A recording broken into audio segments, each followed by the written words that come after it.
What's up? It's Dave. And Brian. And as you can tell from the title of the video, we are reviewing Back 4 Blood for those of you who are interested in getting it.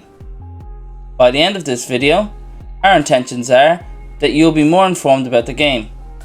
And is it worth your well-earned cash? Well, let's dive in. For those of you who don't know what Back 4 Blood is, it's a zombie bashing first-person shooter game developed by Turtle Rock Studios and published by Warner Brothers. It was released in October 2021 for PC, Xbox, PlayStation and all the next-gen consoles. It's a Game Pass title, so if you have a Game Pass subscription, you can download the game at no extra fee. The game comes in at around 70 quid and is currently on a 50% sale as of recording. For those of you who are familiar with the Left 4 Dead series, it shares a very similar concept, as it was created by some members of the team that developed the original game. Back 4 Blood shares many gameplay mechanics, with a strong emphasis on teamwork. It is up to a 4-player zombie survival game, where your objective is to complete missions moving from safe room to safe room, mowing down hordes of Ridden, the so-called zombies of this world, with a wide selection of melee weapons and guns. Back 4 Blood's gameplay will be shown throughout the video. However, we do try to avoid any key spoilers to make sure that we don't ruin your gameplay experience. Also, if you like the video and like to see more content like this, drop a like, click the notification bell and don't forget to subscribe, as it supports the channel.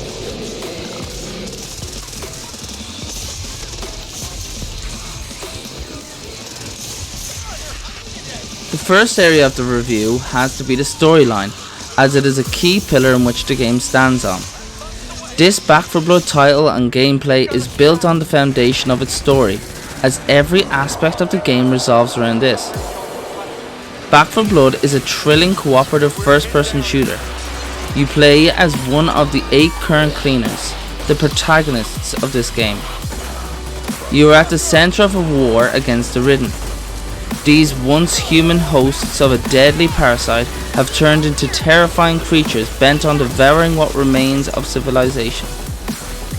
The Ridden also have special mutations, in which they come in different shapes and sizes, with more treacherous abilities.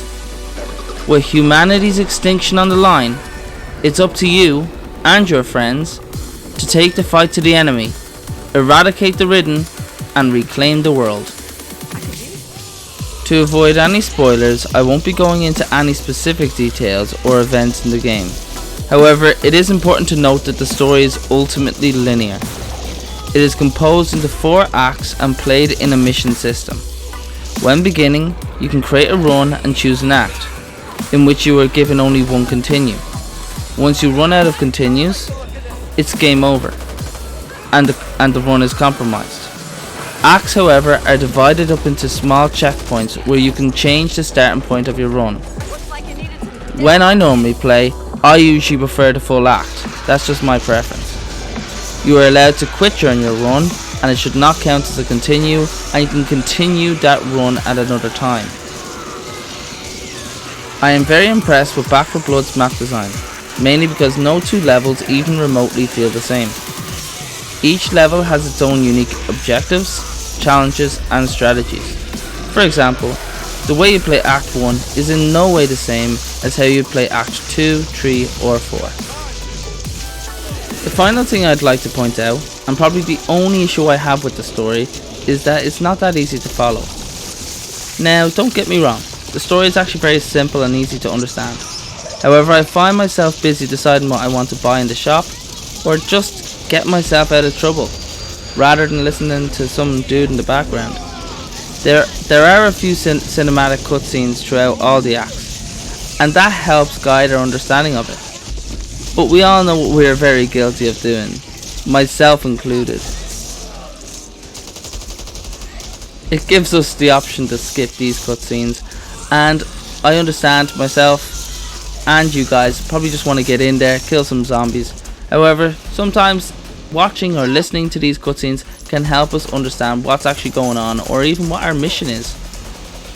Like, I just want to kill some zombies, to be honest.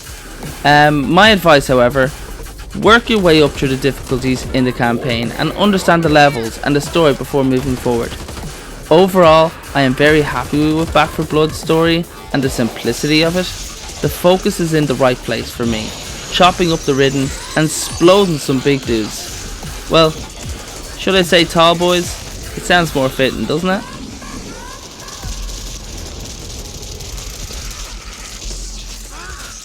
Back 4 Blood's campaign is the main cooperative mode. The campaign is broken down into 4 acts, 10 chapters and 33 missions. When you play, you can choose to start from the beginning of an act, or choose a chapter that you'd like to play. When starting a level, you will always start in a safe room or area with a supply box. Most levels have a safe room at the start and the end of the level, except for levels which have cutscenes at the end. These exceptions usually have thrilling story moments for you and your team, such as fighting the clock out or defeating a boss at the end of a chapter. On Veteran or Nightmare, these moments can be sweaty and require good cards. Now it's on to characters, enemies and equipment. Characters, also known as cleaners, include Evangelo, Polly, Walker, Mom, Carly, Jim, Hoffman and Doc. Each of these characters have their own default weapons, a personal trait, a team trait and an item. They also have their own story, which you can check out on Back 4 Blood's website or Back 4 Blood's fan page. Zombies, aka Ridden, include common Ridden, which are the most common throughout the game. Special Ridden, which spawn in few but are harder to kill. And Boss Ridden. You might not see them in every level. The equipment has 2 sections, which includes weapons and accessories. Weapons and accessories can be purchased in the shop and found throughout the level. Attachments can be equipped to guns, but not melee weapons. Accessories have 3 different subgroups, such as quick, support, and offensive accessories. Quick accessories can grant access to rooms, provide more ammo in tough situations, or revive a teammate from death. Support accessories are mostly healing items that are vital throughout the game. I would advise upgrading support as much as you can. Offensive accessories give you more lethal firepower to destroy your enemies. When leaving the safe room, choosing your items can be crucial. So always choose wisely, and always remember to help with buying team upgrades, because a stronger team is vital for harder difficulties.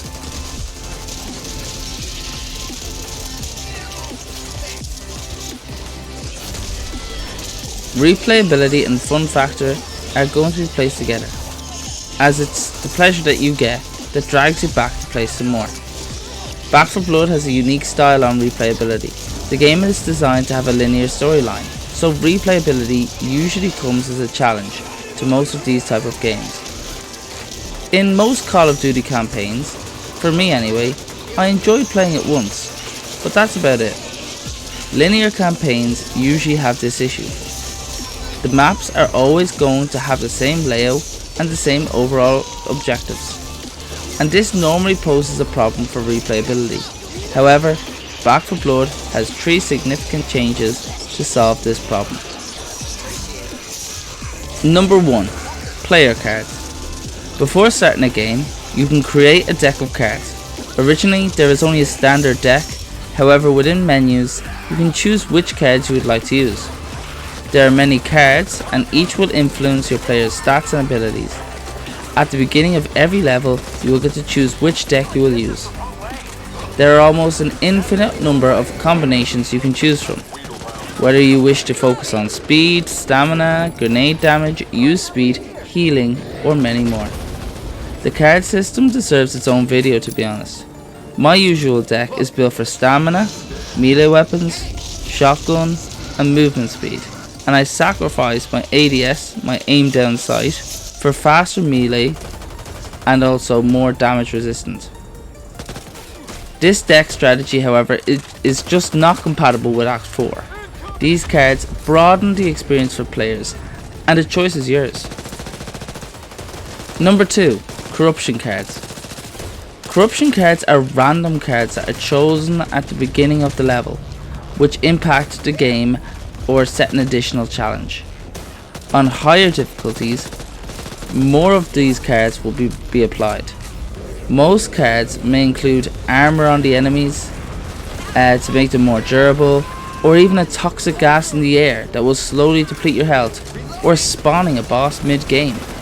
These tweaks will completely shift your playstyle and add a challenge for you, and sometimes even conflict your deck type. And number 3, difficulty.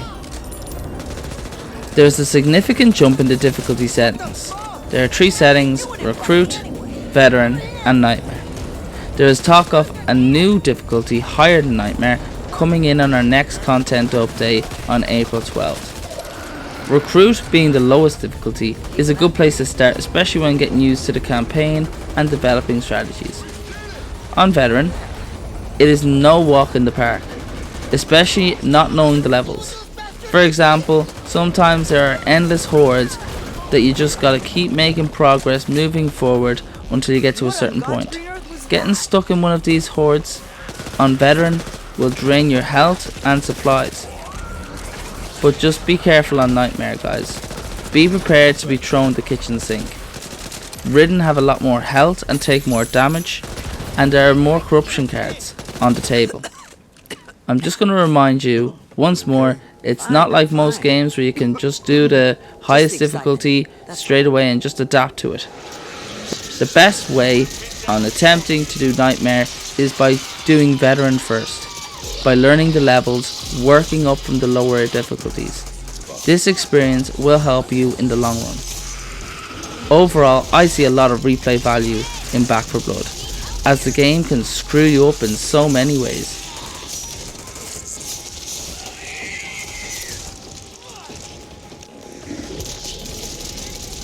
Well, onto the graphics and audio for Back 4 Blood. I'd like to start by saying Turtle Rock Studios have done an excellent job with this game, from setting the dark, gloomy scenes of a zombie apocalypse, and the rock music while chopping hordes of undead, which reminds me of sawing through enemies in Doom on the Super Nintendo. Back 4 Blood is basically an upgrade of Left 4 Dead, with modern graphics, audio, and gameplay mechanics. This game has all what you'd expect from a AAA rated title. Detailed 3D models of characters, zombies, guns, melee weapons, and items throughout the game. Lighting in this game really brings scenes to life with the addition of fog and vegetation. Level design is good, but the way the story is laid out, you will see the reuse of assets like the tank. This game features good rock music that's suited to the zombie bashing experience. I grew up on rock and roll, so for me it's perfect. I couldn't imagine pop, techno, or R&B. Maybe some hard dubstep. But if you're planning on streaming Back 4 Blood, I would advise turning on streamer mode, because the game has copyrighted music on the standard. Onto controls. Back 4 Blood has very smooth controls on PC and consoles. Button mapping available on PC, and layouts included on consoles, as expected. This game really throws you into detailed levels and situations that can really make you sit up on your chair. Back 4 Blood has engaging character dialogue during the playthrough, with characters chatting among themselves during the story. But in my books, it's nothing compared to Coach and Ellis from Left 4 Dead. Turtle Rock Studios really hit the nail on the head with this one. I honestly think they've done an excellent job with Back 4 Blood. My only complaint is that I didn't love all the characters. In my opinion, I found Mom and Doc the most interesting of the bunch. Much better than Rochelle from Left 4 Dead. For those of you who are wondering why I'm comparing Left 4 Dead all the time, I find that it's the only relevant comparison. I'm not saying one is better than the other, as Left 4 Dead 1 and 2 are great games. But Valve didn't capitalize on an excellent franchise.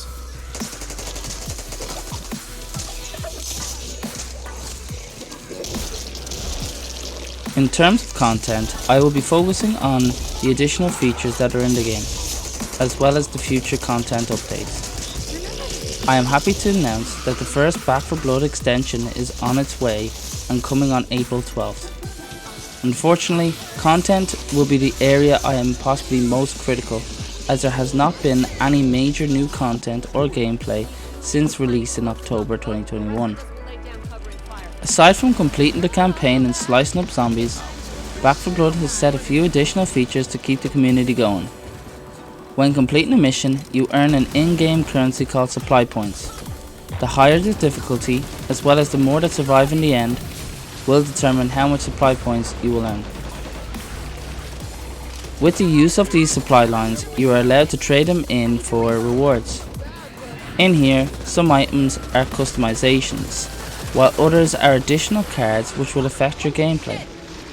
Overall, it gives the player something worth playing for, but to upset there is only a limited number of cosmetics. Most guns and weapons only have about 3 or 4 alternative skins, while games like Apex have probably almost 50 skins. As well as earning supply points and completing supply lines, it is also important to highlight that the game does have a range of challenges for you. As you may expect, most of the challenges are very easy. However, some are hard, and I mean very hard.